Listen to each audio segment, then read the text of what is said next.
of the timeline and urgency, which leads to my second point, young people want their countries to reach net zero emissions by 2030. While more and more countries pledge net zero target by 2050 or even beyond, youth want their countries to decarbonize faster with immediate action to bend the curve on emissions. It is unbelievable that 85% of our energy still comes from fossil fuel, and we are making it very clear that we need to transform the current global energy system to address climate crisis. We need to keep fossil fuel in the ground, and we need to produce and consume energy in a more sustainable manner. We have to correct the current market failure and internalize the formerly overlooked social cost of carbon so we don't suffer anymore from the short-sightedness. 8 of the 10 regions listed government willpower, policies, and regulations as the major challenge to sustainable energy transitions. We will keep our eyes on you. Thank you. I do think that younger people these days are more concerned. It is more widespread, and perhaps that's because some of the challenges that we are facing are more present and are looming. Certainly climate change being perhaps the most obvious, although I would say that people should not forget that there is a second existential crisis, which is the crisis of nature and the decline of biodiversity, which is inextricably linked to climate change, but is just as serious in terms of the long-term health of the planet that you will reside on far longer than my generation.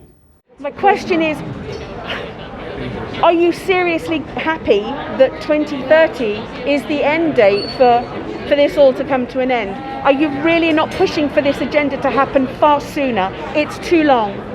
So let me say a couple things. I mean, the first is, obviously the things that you're talking about are heartbreaking. They are. And part of responding to it is related to climate, and part of it is about international development. And certainly Canada is very committed to working on the international scale, including around things like deforestation. So yes. We just announced the doubling of our international climate finance commitment, and we committed 40% to adaptation on those kinds of issues. Good. In terms of fossil fuels, yes, we need to be taking steps. I just came from an announcement where we committed by next year to stop all direct international financing of fossil fuels. We need to be taking steps on that, but we need to be taking steps on a whole range of other issues to ensure that we're fighting climate change, as we must. Absolutely. It's a scientific issue, it's not a political issue. So, his response being, we're doing stuff, I've got to run, and we're putting lots of money into it, and not really an adequate answer, in my opinion, for quite a long and lengthy statement and question to him. But I saw him recoil when I gave detail. That's the detail of life on the front line of climate change for kids.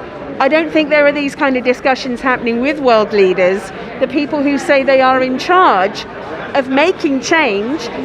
And I say, yes, life will be difficult transitioning to a fossil-free society. It will be difficult, but it sure as hell isn't as difficult as life on the front line of climate change for the people of Kenya, for the other people in the tropics.